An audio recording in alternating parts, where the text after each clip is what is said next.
Welcome to my channel. This one is about how to become a seer. In case you're new here, consider subscribing to my channel. Like this video, comment and share to bless others. Let's go to our concern. The word seer can be used in the contemporary time to substitute the word a prophet. A prophet is somebody who receives messages from God and pass across to his people. These messages can be received in the form or by way of either hearing in the realm of the spirit or seeing in the realm of the spirit, perceiving, feeling, and so on and so forth in the realm of the spirit. But at least with the context of our scope or in this video, the ability to see and with clarity, that's with a profound depth of seeing in the realm of the spirit. So how do I begin to see? First of all, it means that your spiritual eyes or your sense of a prophetic sense of sight is active and active to its clearest form. Because for me to call you a seer or for you to be referred to as a seer, it should be obvious that you are a seer indeed. That's what I mean here, is that the thing called a seer shouldn't be an issue of a tag, that you just tag yourself. You should live up to it, so that I should be the one who calls you a seer because I can see that you see. Yeah, when you speak a particular language, the Englishman, because he speaks English. So when you begin to see, I'll call you a seer, or people will generally begin to call you a seer. You don't need to beg them or tell them, don't you know I'm a seer? Now, you're an engineer. When they see you practicing, they just call you an engineer. You don't need to tell them you are an engineer. So the ideal seer is somebody that people can see based on the acts that follows him, the life that form that, he oozes out or emits or displays or paints out. They can tag him on their own accord, label him or call him the name or identify him by the tag or by the name or by the title of a seer. So how to become a seer? Here I'm talking about the acts, not the title, a thing before the act that now makes or prompts people to call you by a particular title. Yes. In the Bible, we had a lot of seers, particularly in 1 Samuel chapter 9, we saw that Saul and his servant referred to Samuel as a seer. A lot of seers exist in the Bible, and some of them who were not particularly referred to as seers, but who demonstrated all the qualities of seers, abound in the Bible. Daniel is one, Ezekiel is one, Jeremiah is one, Isaiah is one. There is an issue here in today's world where there is a prophetic renaissance. Now, we had a charismatic renaissance. Today we're having or referring to or looking at the prophetic renaissance. With the prophetic renaissance, there is also a lot of confusion in the air, but it's very important to get things straight. There are people who can become profound seers or seers indeed. There are those who are just seers by name.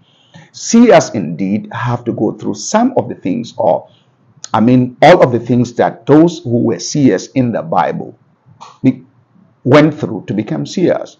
And the Bible is so good. How will I put it? The Bible is so kind to us that it managed to, embrace the life of a particular seer character. Everything about Daniel. At least you can grab some things around him that predisposed him or exposed him or positioned him to become a seer. Then we'll look at the life of Samuel. There were certain things in his life that positioned him to become a seer. We'll look at Jeremiah. There were also certain things that positioned him in life to become a seer. And then we'll look at Isaiah and so on and so forth. We'll begin to see those things that position them to become seers. Now, there are systematics related to what it takes to be able to see. One, you are called as a prophet or you are born a prophet. These are two issues. Now, God can decide that before you were born, I make you a prophet. So he decides on his own volition, I want to produce a prophet. On the face of the earth, it goes to before he places you, implants you in your mother's womb, he already produce a prophet in you and puts you in your mother's womb to be born. Jesus came in that way. In the process of time. So Jeremiah, he told him, before I formed you in your mother's womb, I had already known you and I had ordained you to become a prophet unto the nation. So that's a point there. If you are not preformed that way, then you are called into the prophetic food. Like Amos said that I was not a prophet, neither was our son of a prophet. I was a gatherer of sycamore. And then, Heather, and the Lord said to me, come and prophesy to my people Israel. You see, this man was called, that Jeremiah was born a prophet. There is also something I want you to know.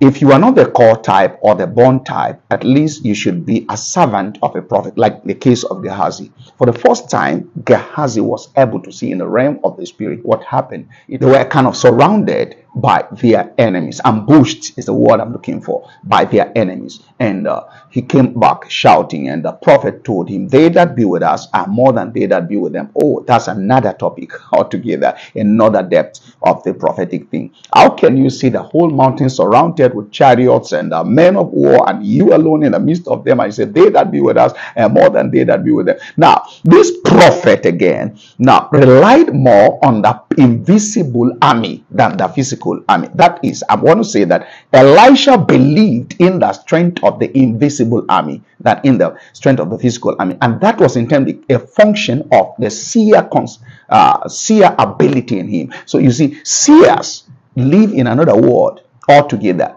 and I want to tell you something about that. But let's come back to Gehazi.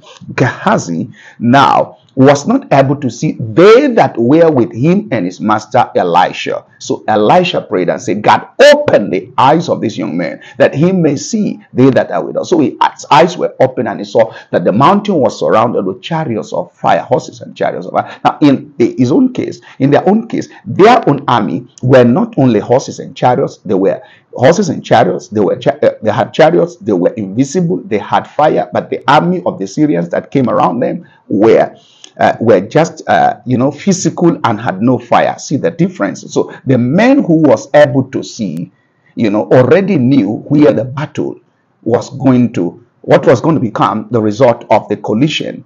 But a collision that was going to take place, that's the combat that was going to take place, because he knew that his own army were greater than the other people's army. So there is an advantage in being a seer. There is also an advantage in being around the seer. So I told you how the thing begins. Either you are called or born or you serve. One, because you are around the seer portal, you are prone to come into it. Wow. Oh, that somebody catches this revelation. And today with the digital world, we can connect from any part of the world. I see, and as I'm talking to you, I'm literally seeing Elisha, seeing Gehazi, seeing the army of the Syrians, and seeing everything around the mountain just as I'm talking to you. That's how profound this subject can be. You get that? The next thing about being a seer, I said how. I told you how. It's about this. The next thing about being a seer is that you do things from the seer realm. That's when we know you are a seer. Let's talk about this one. These people came to pick the prophet Elisha. They would have ordinarily picked him, But the thing was that, the prophet is a seer. And so you can't just pick him without his knowledge. And even if you are coming to pick him and you are capable of picking him, he also has the access to operate not only in this realm, but in the other realm that you, his enemy, cannot operate. And now, even if you, his enemy, can operate in that realm, let's say you are a demonic agent and you can operate in the spirit realm. Let's put it that way. He knows for sure that his own, allies are greater than your allies. What am I trying to say here? The kind of angels that Elisha needs if he wants to fight your own army, when you are coming, you go to employ or draw the attention of international demons, international territorial authorities to come and fight a prophet or a seer. By the time you invite all of those, the seer knows exactly what kind of army stuff you are made of, your team is made of, and what kind of army stuff he needs to defeat your own. So he just simply goes in the realm of the spirit and then summons the kind of army that is of a higher power than your own. That's why you can never see or hear where a seer was defeated in a battle. It's not possible. The battle can be as rough as anything. The situation can be as, terrifying as anything, but I can assure you that the seer is going to win in that battle. That's why God makes use of seers as commanders, physical commanders with spiritual, backing of his army. Joshua was a seer. He was able to see the commander of the Lord's army with him. And the commander of the Lord's army said, as a commander of the Lord's army, I came. So when Joshua was going out to the war for the conquest of the land of Jericho, he already knew he was going to take the land because he knew he was with somebody beyond this. When God spoke, he said, you did not take that land to your own part. I'll send my hornet. That's the wind, holy wind ahead of you that, drove out your enemies from before you. Listen to me. Even here again, the seer knows, what kind of force is going ahead of him to fight the enemies. That's why God raises seers and sends them into a generation, you get me, to become generals, to lead his people in the war. Now, other people may be fighting their battles with confusion, but a seer knows exactly what fight is fighting. Apostle Paul says, I do not want to fight as somebody that is beating the wind. So I tell on my body, I beat my body into shape to obey or to be subject to the word that I teach. Now, for Joshua to become successful, he had to meditate, read, and then meditate on the word of the Lord night and day so that he may have good success. In that, God said he should be courageous and be bold, and he was going to win. You get that? So it was the word that Joshua kept that made his eyes brighten up once opened. The eyes have to be opened first, and not everybody already have their eyes opened. Yeah, but I want to tell you one secret. Every child of God is a potential seer, for sure, because you are a spirit. But not everybody already have their spiritual eyes open. It takes a couple of things to have your spiritual eyes opened. And I think that's in part beyond our scope. Yeah. As you're listening to me, it's one way. You can contact the anointing right now. For the first time your eyes will open, you can see the angels of God around me because they are here. Like I said, when you look at Daniel, you'll be able to know what was the secret behind Daniel's ability to consistently see. Every child of God should be able to see. I don't fear witch because there is no witch as far as I'm concerned. There is no witch. They have got no power. I can blindfold them any day, anytime. Strike them with bad blindness. I'm more powerful than they are. That's because I can see in the realm of the spirit. My ability in the realm of the spirit cannot be matched with that of any demon, any witch on earth. And get what I'm saying? And when the demons are coming out, I know where to run to. There is, God said, a place by me. Moses was able to see that place by the side of God. He wasn't here. There's a place by me. He said, I'll keep you. Now, there is a place by God that a prophet stands and no power can pull you down. Yeah. That's why when people begin to, run for this, run for that, I just sit and laugh.